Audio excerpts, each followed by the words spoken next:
বাচ্চা কাচ্চা হয়ে গেলে মাদের আর দাম থাকে না, সেটা হোক বাপের বাড়িতে হোক শ্বশুর বাড়িতে, সবাই বাচ্চা কাচ্চারা নিয়ে পড়ে থাকে। যেমন ধরেন এই যে আজকে আমি চলে আসছি আমার পালকমার বাসায়, আসার পরেই উনি একদম রেডি হয়ে গেছে আগে আমার আবদুল্লাহরে নাস্তা দেওয়ার জন্য, জাভিয়ারকে নাস্তা দেওয়ার জন্য। কারণ হইতেছে ওরা নাকি আগে নাস্তা খাবে, আমার কোনো চিন্তা ভাবনা নাই। আগে যেখানে ওনার কাছে গেলে উনি আমার জন্য ব্যস্ত হয়ে পড়তো, এখন বেশিরভাগই দেখা যায় নাতিদের নিয়ে ব্যস্ত হয়ে পড়ে।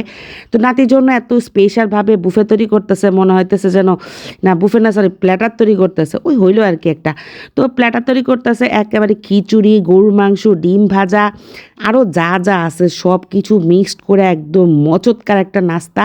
তো ও দিয়ে নাতির জন্য একদম রেডি করছে, বলতেছে যে ওদেরকে আগে ভিআইপিভাবে খাওয়াইতে হবে, ওদেরকে না খাওয়াইতে পারলে তো আর লাভ হবে না। দেখেন কি একটা অবস্থা। একটা সময় ছিল যেখানে আমার মূল্য ছিল ভাই, আমার মূল্য, আর এখন আমার কোনো মূল্য নাই। আর এখানে নাতিরাও দেখেন এমন একটা ভাব নিয়ে বসছে, মনে হইতেছে মাহফিলের খিচুড়ি দিছে, একদম দুইজনে লেটকায় বসে গেছে। এবার তাদের হাততালিটাও দেখেন কি মজা পাইছে তারা। তো যাই হোক, ওরা যতটুকুই খাক না খাক, ওদেরকে সুন্দর করে পরিবেশন করার পর ওরা অনেক বেশি খুশি হয়েছে। আর এখানে আমাকেও নাস্তা দেওয়া হয়েছে, আমাকে কিন্তু ভরপুর দেওয়া হয়েছে। কিন্তু ওই যে মনে হইতেছিল যেন ওদেরকে হিংসা আর কি, মানে ওদেরকে বেশি করা হইতেছিল। খিচুড়িটা এত বেশি মজা ছিল রে ভাই, বলার মতো না। সাথে যে শুটকি ভর্তা, লাল মরিচের ভর্তা, এটা যে কি চমৎকার ছিল বলে বুঝাতে পারবো না। ওদিকে আমার জাভিয়ার কিন্তু দুষ্টামি করতেই আছে।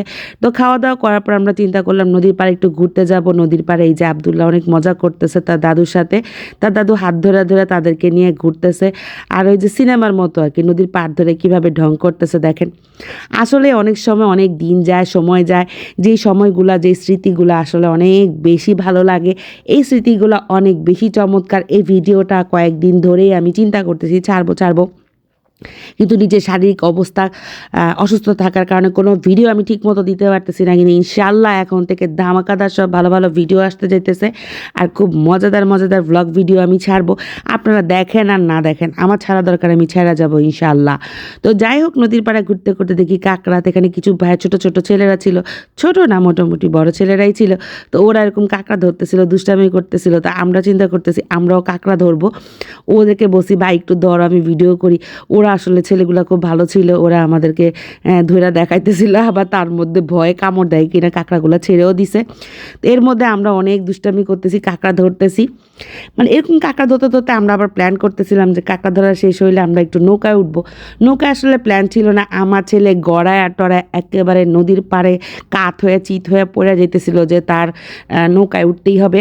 তো আমি চিন্তা করতেছি যে যাক, এখন ছেলে যখন কান্নাকাটি করতেছে কিছু তো করার নাই, বাধ্য হয়ে মনে হইতেছে যে নৌকায় উঠতেই হবে। আর খুব বেশি টাকা হাতে নিয়ে আমি আসি নাই, যেহেতু বাসার সাথেই নদীর পাড়, খুব বেশি দূরে না, খুব একটা টাকা হাতে নিয়ে বের হই নাই। কিন্তু ওর হুলস্থুলের জন্য আমার মানে নৌকায় উঠতেই হবে।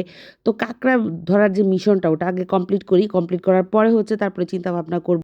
চারদিকে এত সুন্দর পরিবেশ, এত সুন্দর ওয়েদার, যে যতই মানে ঘুরতেছি, যতই হাঁটতেছি, সব কিছুই ভালো লাগতেছে। এরপরে কিন্তু ফাইনালি আমরা এই যে সব চিন্তা ভাবনা সব কিছুর অবসান ঘটানোর পরে নৌকায় উঠে গেছি। পিচি একটা বাচ্চা, ও নৌকা স্টার্ট করতেছে।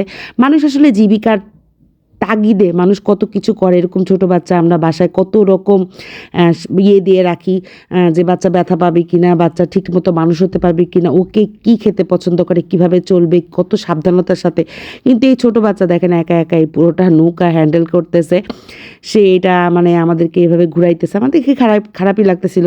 এরকম কত শত বাচ্চা আছে যারা জীবিকা তাগিদে কত কষ্ট করে, ওদের আসলে পড়াশোনা করার সময় বা ওদের একটা নিরাপত্তার মধ্যে থাকার সময় কিন্তু এত বড় একটা দায়িত্ব, এত বড় একটা ইঞ্জিনের নৌকা এটা চালিয়ে এপার থেকে ওই পারে নিয়ে যাওয়াটা আসলে অনেক বড় দায়িত্ব পরিবারের জন্য।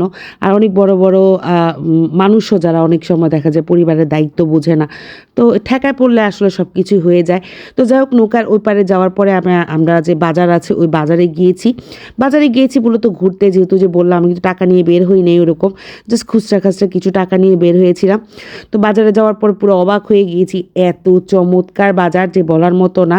এইখানে এত সুন্দর সুন্দর মাছ, এই যে পাঙাশ মাছগুলো এত বড় বড় টুকরা ছিল, এগুলো নাকি পিস হিসেবেই মানে বিক্রি করে কেটে কেটে, যেটা দেখে আমার খুবই ভালো লেগেছে। তারপরে বিভিন্ন রকমের মাছ ছিল, আসলে সব সাইড দিয়ে ভিডিও করতে পারি নাই, কারণ হচ্ছে অনেক মানুষ ছিল, এই জন্য মাছগুলা মানে দেখে মনে হচ্ছিল লোভ লাগতেছিল যে কিনি। তা আমি আসলে কোনো মাছটা সেভাবে কিনি নাই, জাস্ট একটু মরা মাছ কিনেছিলাম। তারপরে এই সাইডে ছিল হচ্ছে শুটকি। বাজারটা এত বড়, আপনার এই বাজারে গেলে মনে হবে যে যত কিছু হোক এই বাজারের পাশেই হচ্ছে আমি বাসা নিয়ে নিব, আমি দূরে থাকবো না বাজারের সাথে। কারণ এই বাজারটার মধ্যে টোটালি, এটা হচ্ছে আটি বাজার। আটি বাজারে এত চমৎকার চমৎকার বাজার পাওয়া যায় যে বলার মতো না। বেশিরভাগই হচ্ছে ফ্রেশ টাটকা শাকসবজিগুলো, দেখলে আপনার পুরোপুরি লোভ লেগে যাবে, কারণ ওদিকে হচ্ছে সবই নদীর পাড় থেকে একদম টাটকা টাটকা চলে আসে। তো আমাকে বাজার অনেক কিছু দেখলেও কেনা হয় নাই, কিন্তু অনেক বেশি ভালো লেগেছে বাজারটা ঘুরে। আপনাদের কেমন লেগেছে এই বাজারটা দেখে, বা আমার ভিডিও দেখে অনেক দিন পর ভিডিও ছাড়লাম, অবশ্যই অবশ্যই একটু কমেন্ট করে জানাবেন, জানানোর ইচ্ছা হলে। আর যদিও ভালো কিছু করার ইচ্ছা থাকলেও সময়ের অভাবে বা অনেক কিছুর জন্য আমি ভালো ভালো ভিডিও আপলোড দিতে পারি না, তবে আশা রাখবো ইনশাআল্লাহ সামনে থেকে অনেক ভালো ভালো ভিডিও পাবেন। আমার সাথে থাকবেন, দোয়া করবেন যেন সবাই সবাই সবাই সুস্থ থাকি।